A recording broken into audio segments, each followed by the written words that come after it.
ভাবুন তো, বিএনপি বাদে সমস্ত ইসলামিক দলের ভোটের বাক্স আছে একটাই। হেফাজত, খেলাফত সবাই যদি একসাথে দাঁড়ায়, যদি তাদের ভোট এক বাক্সের ভিতরে পড়ে, তাহলে কি হবে জানেন?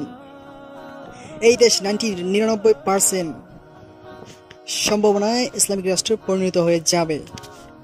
গ্রামগঞ্জে ইসলামিক দলের জনপ্রিয়তা তুফানের মতন।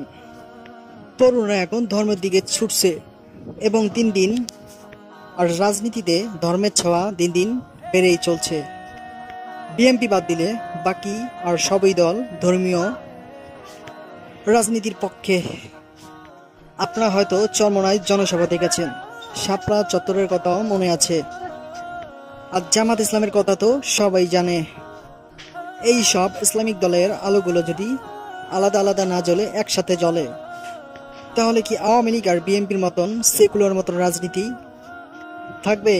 না, কখনই থাকবে না। কারণ সেকুলার আর ফ্যাসিস লুঙ্গি খুলে দৌড়ে পালাবে। এখন প্রশ্ন হলো, আপনি কি চান? একটি ফ্যাসিবাদ বাংলাদেশ না একটি গণতান্ত্রিক বাংলাদেশ ইসলামিক রাষ্ট্র? আপনার মতামত অবশ্যই কমেন্টে জানিয়ে যাবেন এবং সবাইকে এক করার জন্য জোর করব না, আপনার সাধ্য অনুযায়ী ভিডিওটি শেয়ার করতে পারেন।